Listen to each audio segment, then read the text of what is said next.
Let's channel the luck of the Irish with 3 simple Dollar Tree St. Patrick's Day crafts.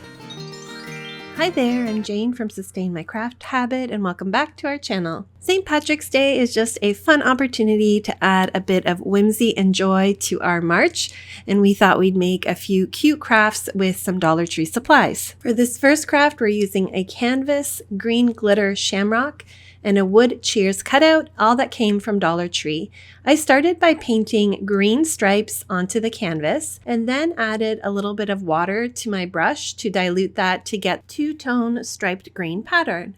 After drying that, I painted the cheers with some gold paint all around. This was such a nice cutout. It's very chunky. And then for the last step, I just glued all the pieces together. I glued the green sparkly shamrock on top and then the gold cheers on the bottom. I just plopped this on our mantle for a little touch of green for St. Patrick's Day.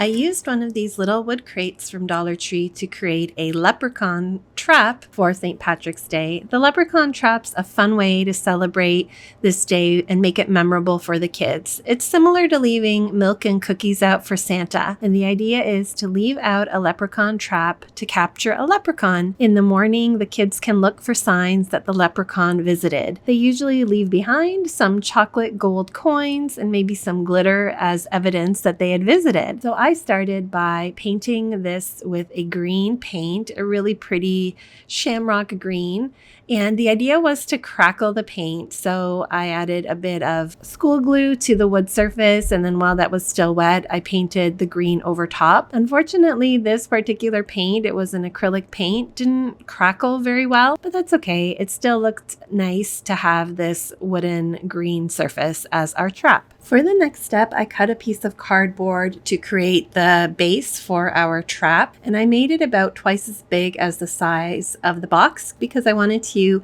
as you'll see, we're going to build a rainbow that'll go from the ground into the trap, and so this needed to be a little bit larger.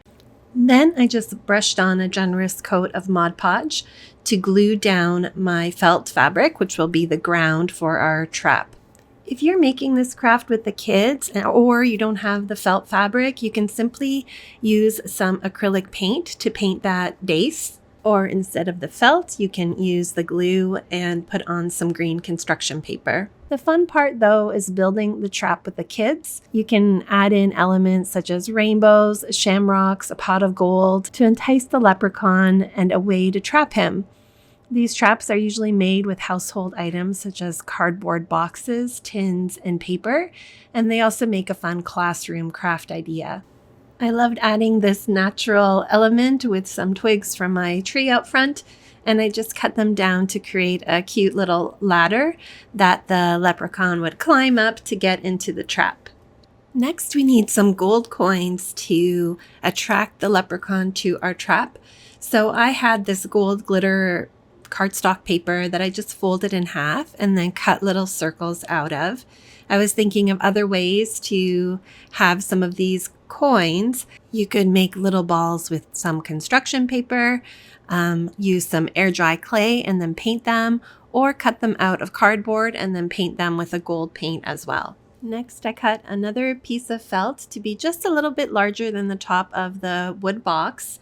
I used a different shade of green just because I had it in my collection, but obviously that's not fully necessary. And this is where we're going to put the trap that the leprechaun will come and step on and then fall into and get caught.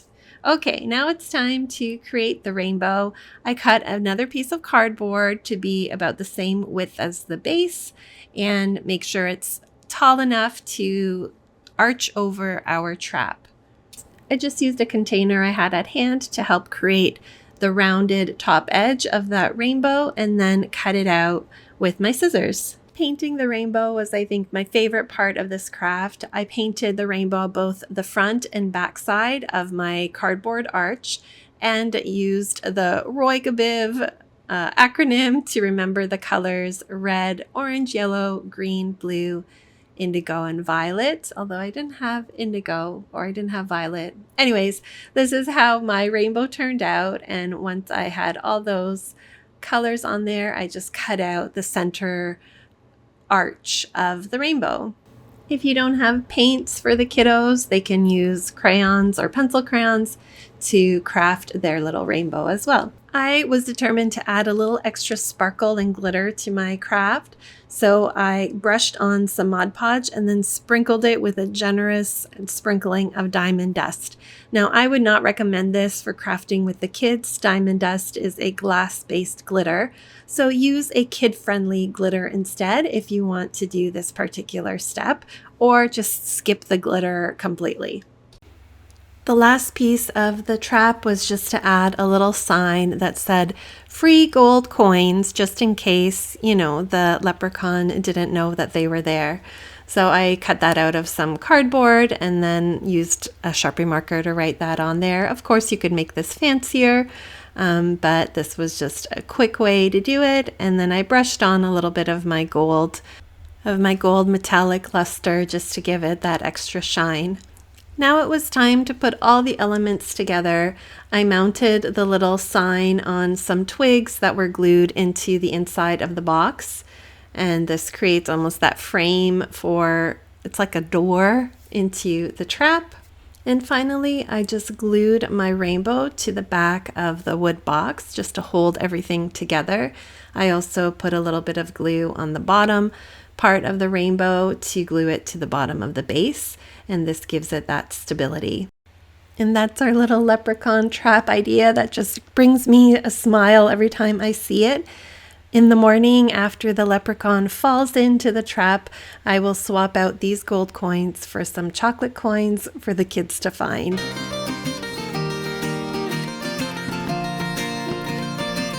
I used a wood artist's panel and some Dollar Tree wood hearts from Valentine's Day to create this shamrock craft for St. Patrick's Day. I started by painting each of the hearts with a pretty green paint. I'm going to tell you a little bit about St. Patrick's Day, which is the feast of St. Patrick, a holiday that's held on March 17th and celebrates the heritage and culture of the Irish. I'm not Irish, but I find this so fascinating. Celebrations include parades and festivals and wearing green clothes and shamrocks. So St. Patrick's Day also typically falls during Lent, which is a 40-day period before Easter that includes abstaining from alcohol and other luxuries. So these restrictions were typically lifted for St. Patrick's Day, which has kind of propagated the tradition of drinking on this holiday and having all sorts of celebrations and festivities. So after painting those hearts green, brushing on some Mod Podge, and then sprinkling them with diamond dust, I decided to paint some rocks to create little gold nuggets.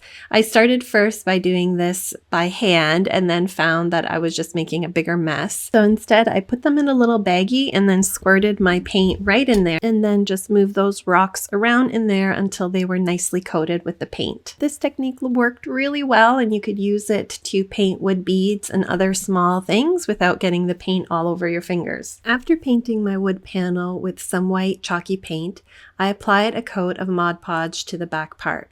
I'd printed out this simple checkerboard pattern from the internet. I think I just Googled gray checkerboard pattern, printed it on my printer, and then cut it down to size. There are so many options for this. You could just leave it white. You could do a painting technique. You could decoupage on a pretty napkin, but I went with this checker pattern and then just painted on some gold stripes to give a little bit of an accent. The story goes that St. Patrick was born in the 5th century to a wealthy Romano-British family. He was kidnapped at the age of 16 and taken as a slave to Gaelic Ireland. There he was working as a shepherd for several years when he heard God, who told him to flee the coast and go back home. There he became a priest and then returned to Ireland, where he converted thousands of Northern Irish peoples to Christianity. And over the centuries, many legends have grown up about him, including that he drove snakes out of Northern Ireland. So that's a little bit of history that I didn't know, and I hope you enjoy learning about. To finish off my shamrock craft, I glued all those pieces together, painted a green stem, and did paint some gold around the outer edge of the wood panel. I glued on this little black painted clay pot, filled it with my gold nuggets and then added on this cute little green bow. And that's our sparkling shamrock craft made with some Dollar Tree wood hearts. I hope you enjoyed all 3 of these Dollar Tree St. Patrick's Day craft ideas, that they brought you a smile and helped you learn a little bit about this Irish holiday. And if you enjoyed this video, be sure to like and subscribe for more simple craft ideas. Happy crafting!